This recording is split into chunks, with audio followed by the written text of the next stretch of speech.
Hello, and thank you for joining us. I'm your host, Beth Keener. And if you think of reality capture technology, well, most people tend to think of hardware. Laser scanners, robots, cameras, and UAVs exude modernity and innovation. They're tangible, they disrupt, they impress. Software, in comparison, is sometimes given short shrift. Well, today I am talking to Paul Burrows, Principal Software Solution Manager for Reality Capture, and Michal Gula, CEO at Ingos 3D, but best known for his cheeky and insightful social media posts that we will be delving into about why software innovation is propelling reality capture forward. Gentlemen, I am so excited to jump in with you today. Are you ready to get into some trouble, some 3D and social media trouble? Absolutely. All right. Yeah, thank you. Because this guy loves some 3D, I can tell by your t-shirt. Yeah. I love 3D, I just don't wear the t-shirt. A little bit more low key. But you got to practice what you preach, you know, so. Yeah, but he has bought me one, so I should have worn it for Yeah. Michal has one. I was going to say, he has one for you. One, you put it right on. All right, guys, well, let's jump right into it. Michal, let's start with you. So why is reality capture software such an exciting field right now? Well, as you certainly know, like the technology, especially hardware, is developing so fast. But there is always some limits to it, where it can improve, what can it be done better, and so on. Like, for example, with laser scanners, there is always this trade-off between range and accuracy, between the speed and the density of the final point clouds. But the software is something that can definitely enhance it and add another value to it, to the data, to processing, to much more faster reconstruction of the physical assets. And so on. I think from my perspective, because I'm squarely in the software side of things, is the sensors are fantastic, but they are just collecting the space. So how do we create the deliverables? So we have to have incredibly powerful software stack to create the deliverables. And like this week we've announced Reality Cloud Studio, which is this cloud platform. And that's exciting because it means people can get the data up in the cloud. We automate the processing, and it just takes the pressure off and allows them to actually deliver. Like Michal is a contractor. He has the scanners himself, so it takes the pressure off him actually delivering end products to his customers. Excellent. And you, do you want to elaborate on being a scanner yourself? Yeah, I can. Well, I have a reality capturing company, so this is my daily job that we use laser scanning, we use photogrammetry, we put everything together, we create digital copies or digital assets of the real world spaces. This is my daydream job. But as I always say, I live two lives like Batman, so during night I'm very active on my LinkedIn, and I'm building this 3D audience around my personal brand. Now, you say using LinkedIn. Do you use other social media platforms to build this audience and discuss this topic? Not really. I'm playing a little bit with Twitter, but it's a totally different audience, and it needs a very special attention. So I don't have time for it right now. So mainly LinkedIn. Well, we shall see in the future. Yeah. All right, let's move on. So how does reality capture software simplify the process of capturing 3D scans and transforming them into dynamic digital twins? Oh, okay. I mean, in terms of the capture, I think the one thing that we've done most recently is really built out the ecosystem of apps that we use in the field. Right. So we have, you've got your phone, we've got tablets, we have apps that run on those that connect to the devices. So it allows you to put the scans together much more quickly. So you see a near final result in the field. And then now we can send that data, if you've got a 4G or 5G connection or even a Wi-Fi, just put it up into the cloud and allow the cloud to do some of the processing. And of course, then if you want a really beautiful mesh of a church, for example, allow the cloud to do that for you, so you don't have to then go through a desktop solution to deliver that. So I think that's, for me, a really key indicator of where things are going over the next 5-10 years as we leverage the cloud to just speed this process up, but also maintain the really nice accuracy and quality that Michal needs to deliver to his customers. And I think also the software is really helping to democratize the industry. Because like a few years ago, it was really about big companies or real professionals to be able to like recreate the physical asset and to create a digital copy. But now it's a reality that you can just pull up the phone from your pocket and to create a digital copy, to create 3D mesh of basically anything. Yeah, absolutely. The idea of a digital twin is still mesmerizing to me, and we had a lot of conversation surrounding that last year at HxGN Live. But to hear you guys use it so prevalently in conversation now and in business is fascinating. So how do software advancements make reality capture hardware more accessible to a broader range of user groups? Well, as Michael would just say, I think the biggest thing we've seen is an explosion in the ways that you can capture data. So yes, of course, you've got your high-end scanners that we have. We've got entry-level products, but even now you've got LiDAR built into the latest iPhones, the latest iPads. Someone can go out and collect that data. So within our Cyclone Field 360 application, you don't even need a scanner, because you can actually just capture the data with that. You can register it together, multiple scans, and then you can push that up to our cloud solutions again to actually turn that into something tangible, whether it's a mesh or just the point cloud. So as a democratization statement, we now allow you to use your phone to create something that's useful. It's not the most accurate result. If you want to do that, then you maybe use a scanner like Michael does, like the RTC 360. So he may have more to say. Yeah, but what we did like a few years ago, on Instagram with the food, that before we even touch the food, you had to do the photo image of it. I was not expecting you to talk about food, but yes. Yeah, sorry. I know where you're going. Yeah. You want a 3D scan? So we are going to 3D scan it, yeah, of course. People do. There's a couple of guys in the UK. And post? Yeah, they post it, because then you can share it in 3D. They directly share it to the platform where they can sell the 3D model of it. It is fascinating what we have at our fingertips, just as civilians. That is okay. So I guess I'm going to have to step up my food game and start 3D scanning. Yeah, and like this guy that Michael was just saying, you have augmented reality menus. So you hover your phone over and you'll just see the 3D appear on your phone of what the food looks like. So you say, oh, I want this salad. And you're like, oh, that's what it looks like. Yeah, I'll have that. And honestly, it's I always real. hate when I come to some Vietnam restaurant or something like that, and then there is always like kung fu, tofu, bu. I have no idea what does it mean, right? So a picture. You need a picture. Yeah, but it often many times that there is no picture. Yeah. So I'm really confused. But this 3D model Could in change. AR mode, that would really help. Oh my good. Well, it sounds like your next business plan is to be pitching this 3D food idea. So how does software extend the lifespan of hardware and add value? Okay, that's a really good one. I mean, mate, you answer that from a contractor point of view. Yeah. I think the answer is very connected to the first question, where I was saying that hardware always comes with some limits, okay, in the mean of efficiency and so on. But the software really extends this. So, for example, Leica is doing these great laser scanners, like the flagship is RTC 360, and that's not something that needs to be replaced like in 2 or 3 years. It's so good that it just turned 5 actually the other day. It was was 5 congratulations. Yeah.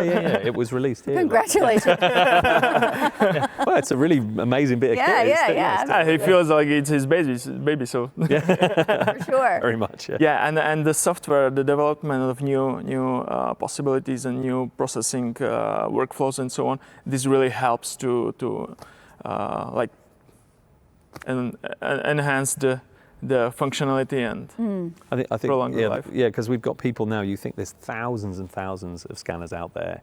We've got the original BLK 360, which is so small. There's now a very buoyant second-hand market because we had the new one come out last year. So yeah, absolutely. All that, there's that whole other swathe of people now who are getting into reality capture, and the software gives them the opportunity to create value. It's not just a dumb sensor. Maybe I want to measure stairs. Maybe I want to do a kitchen fit out. Maybe I want to do something in the garden like landscaping. You can just use it for all those different applications. It's not just about surveying anymore.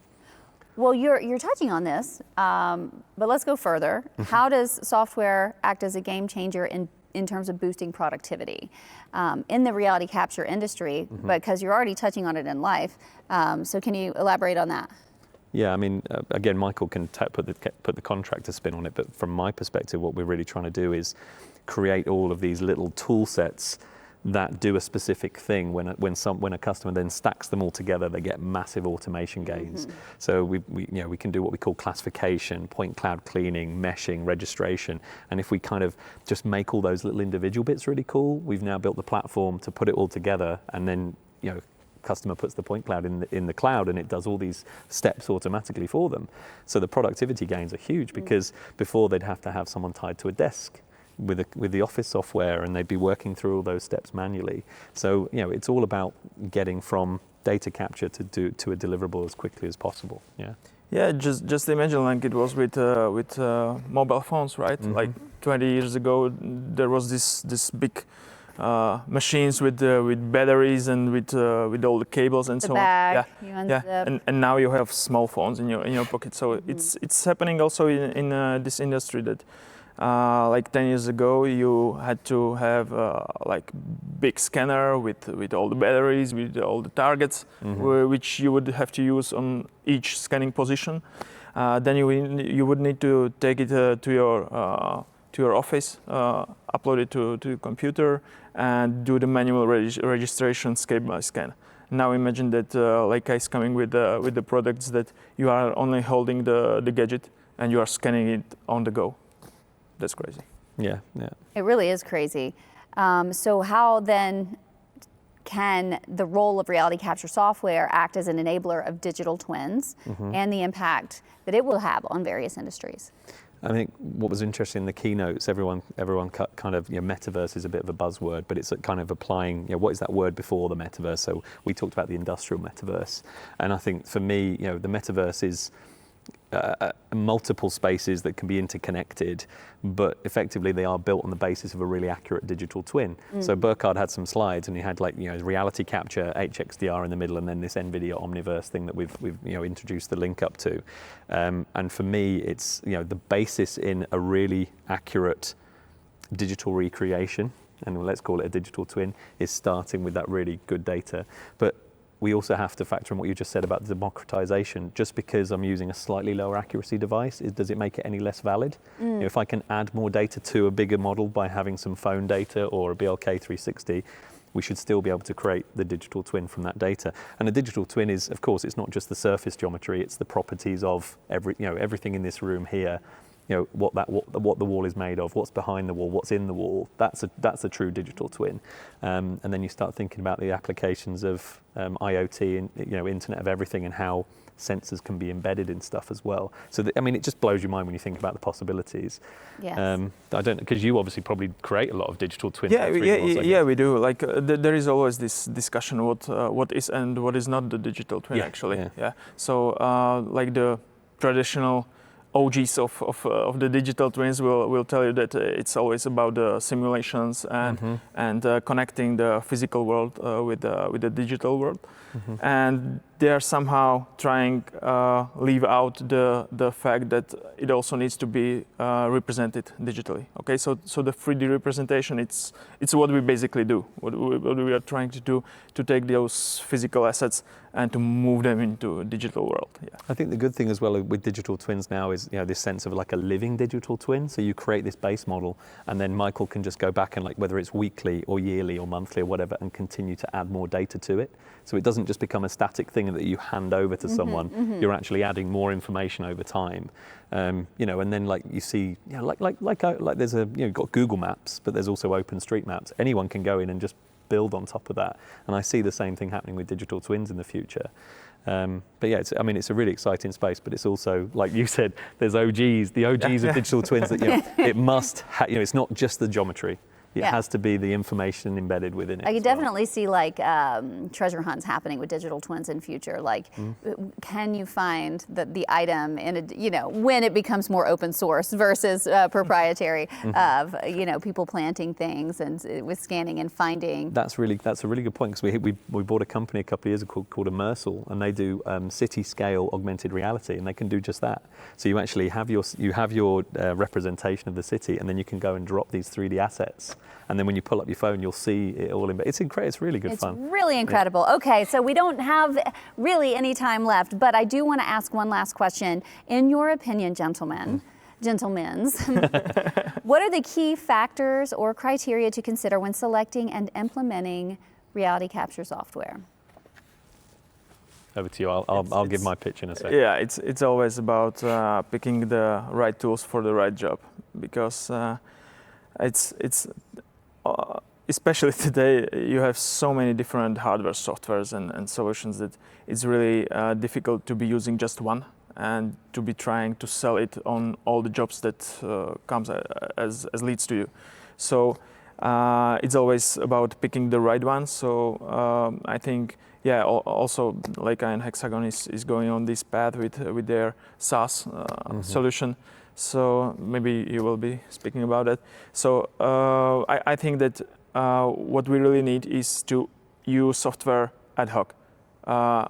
For this I need this one, for this I need this one. I don't want to pay like thousands and thousands of dollars for each license of the different softwares. It would be better to just use on some limited time lapses the different softwares for different jobs. And I mean, the thing I would add is I always say, like, you need to be kind of like a Renaissance person, and you have to kind of think outside the box and understand that there isn't just one tool. Like you said, there's not just one tool, and you have to be, if you're going to be successful as a sole trader, or a smaller company, you have to be very adaptive. And I think that's what we allow with, especially now we've introduced the subscription. If you just want to use something for a month, then you come to us and you can log in and have the SaaS system in Reality Cloud Studio for a month, do the work you need to do.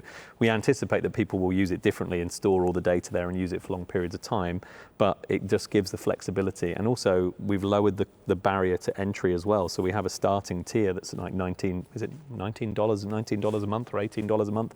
Like, it's a really low entry point to allow people to start storing and sharing their data. So I think that does take some of the pressure off making the right decision, because you can get a test, like a teaser before you then go full in on it. That's excellent. Well, gentlemen, thank you so much. I am honored to sit down with you, discuss a little bit about what you're doing, be a participant in this budding friendship that's happening right here at HxGN Live. And we appreciate all of your insights that you've been sharing into this world, because it's vast and deep and ever growing and progressing. So thank you. Thank you, Beth. Thank you very much for having us. Viewers out there, you can learn more about this conversation and others by visiting HxGN.com. And there you can also grab the latest news and stories from across Hexagon. Thank you for watching, and we'll see you next time.